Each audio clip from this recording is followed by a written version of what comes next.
सीतामऊ में 3 दिवसीय साहित्य महोत्सव का शुभारंभ केंद्रीय संस्कृति और पर्यटन विकास मंत्री श्री शेखावत ने वर्चुअल पद्धति से किया। साहित्य महोत्सव के प्रथम सत्र में प्रसिद्ध कवि अशोक चक्रधर ने समा बांध दिया। अशोक चक्रधर से डेस्क न्यूज ने एक खास चर्चा भी की है। सीतामऊ में 3 दिवसीय साहित्य महोत्सव का शुभारंभ प्रातःकाल की वेला में नटनागर शोध संस्थान के पैलेस गार्डन में केंद्रीय मंत्री गजेंद्र सिंह शेखावत ने वर्चुअल पद्धति से किया। पूर्व में केंद्रीय मंत्री श्री शेखावत का सीतामऊ का दौरा तय था, किंतु अपरिहार्य कारणों से वे न आ सके और वर्चुअल पद्धति से उन्होंने शुभारंभ किया और अपना शुभकामना संदेश भी दिया। प्रभारी मंत्री सुश्री निर्मला भूरिया, सांसद सुधीर गुप्ता, जिला पंचायत अध्यक्ष दुर्गा पाटीदार, विधायक हरदीप सिंह डंग, पूर्व मंत्री कैलाश चावला, पूर्व विधायक यशपाल सिंह सिसोदिया, अन्य जनप्रतिनिधिगण, कलेक्टर अदिति गर्ग और प्रशासनिक अधिकारियों की उपस्थिति में साहित्य महोत्सव का शुभारंभ हुआ। साहित्य महोत्सव 1 फरवरी तक चलेगा और अपनी साहित्यिक विरासत को लेकर प्रसिद्ध छोटी काशी नगरी सीतामऊ अपनी वैभवशाली संस्कृति का गान करेगी। शुभारंभ के अवसर पर यहाँ अनेक जनप्रतिनिधिगण, इतिहास से जुड़े विद्वान, आगंतुक अतिथिगण और इतिहास के विद्यार्थी, पत्रकार आदि बड़ी संख्या में उपस्थित थे।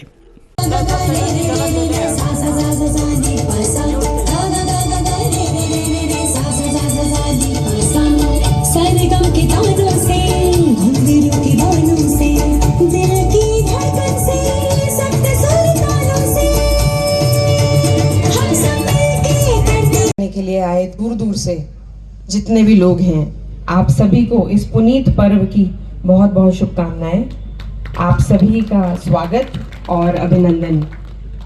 मुझे ये बताते हुए बड़ा अच्छा लग रहा है कि ये 3 दिवसीय साहित्य महोत्सव का ओरिजिन क्या है। हमारी हमेशा मंदसौर जिले को लेकर जब चर्चा होती है और टूरिज्म के संबंध में जब चर्चा होती है तो यही बात आती है कि यदि मंदसौर कोई आके रहे। सीतामऊ के इस साहित्य महोत्सव के संदर्भ में यहाँ शुभारंभ कार्यक्रम के पूर्व अतिथियों से एक अनौपचारिक चर्चा की गई है।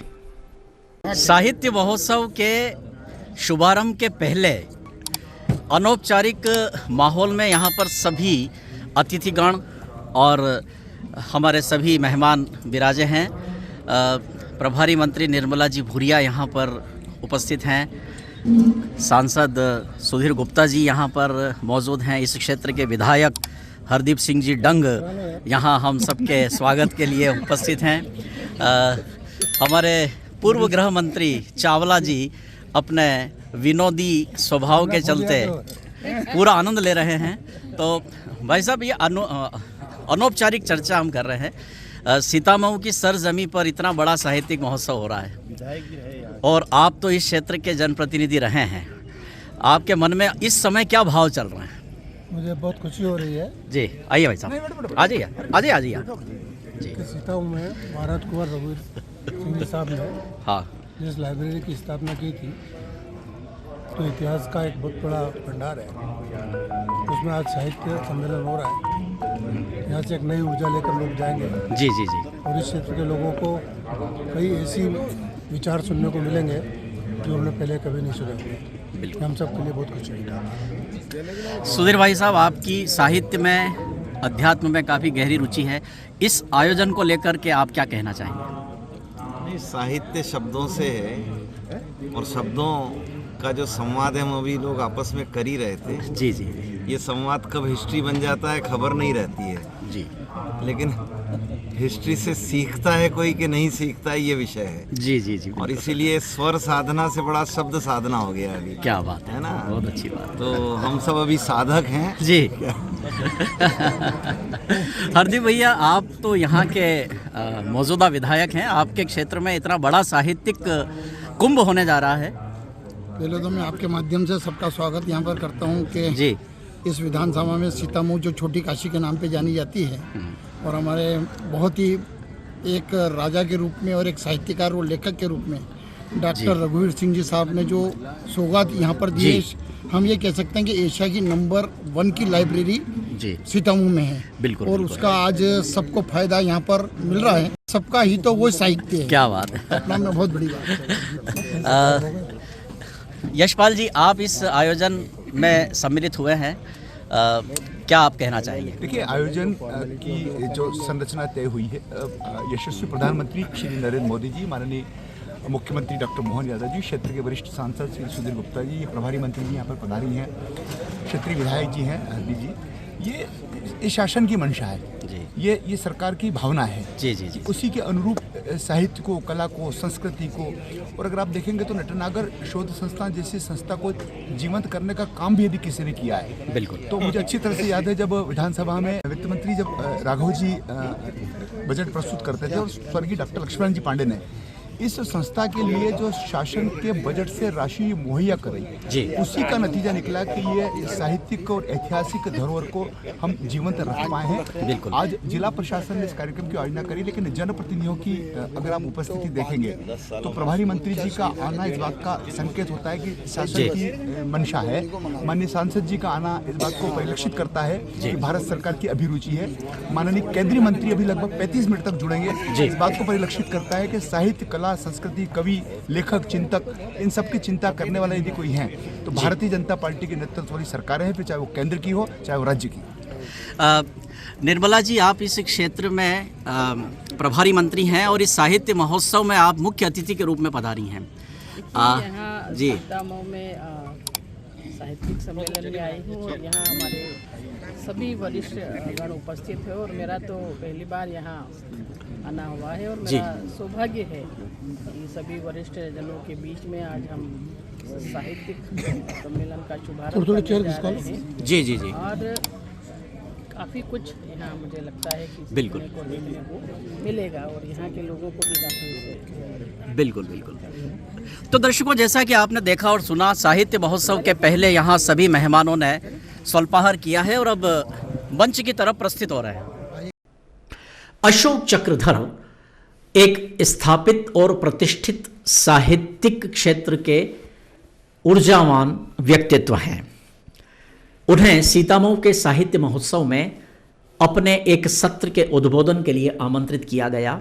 उन्होंने अपने लगभग 1 घंटे के उद्बोधन में देश की वर्तमान परिस्थितियों, मध्य प्रदेश और मालवा क्षेत्र से जुड़ी हुई अनेक पुरानी बातों, संस्मरणों और यहाँ के इतिहास और साहित्य पर केंद्रित अपने विचार व्यक्त किए और कहा कि सीतामऊ छोटी काशी नहीं बल्कि यह तो बड़ी काशी है, क्योंकि यहाँ जो ज्ञान का भंडार है वह अद्वितीय है और अन्यत्र कहीं भी इतनी विविध विषयों से संदर्भित पुस्तकों का संग्रहण दिखाई नहीं देता।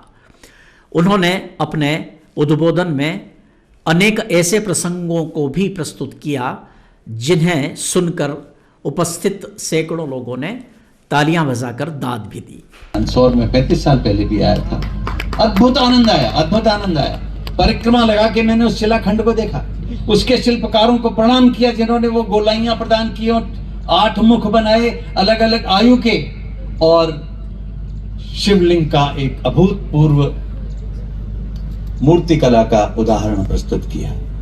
उसके पीछे क्या निष्ठा रही थी, किन लोगों ने इतनी चतुराई, इतनी मेहनत से वो काम किया था, ये हमें आज फिर से तो घबरा गई कि शायद उनकी बात सही हो, लेकिन उनको ये नहीं मालूम कि मैं भी अगर वाणी का उपयोग करता हूं और बोलना जानता हूं तो मैं सुनना भी जानता हूं, और जब सुनने से मेरे कवि को ये पता लग जाता है कि अदिति तो अद्वितीय हैं, तो मैंने सब चीजें छोड़ छाड़ के आना यहाँ पे मंजूर किया।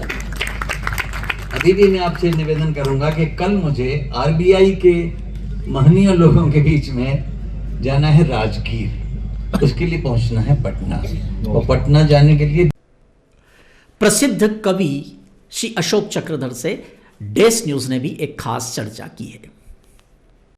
अशोक चक्रधर जी से चक्रधर साहब, वर्तमान में जो देश में परिदृश्य चल रहा है, जो समय चक्र चल रहा है, उस पर चक्रधर जी की क्या प्रतिक्रिया है, क्या भाव हैं आपके?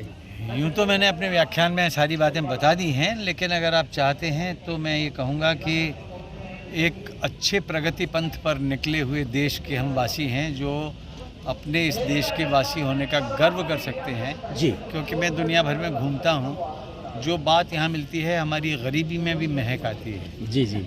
और एक मुस्कान में चहक आती है जी। तो महक और चहक में हम बहकते नहीं हैं जी। ये हमारा गुण है। तो हम अपने देश को प्यार करते हैं और हिंदी के चले जाने का दुख मनाते हैं जी। क्योंकि हिंदी धीरे धीरे जा रही है।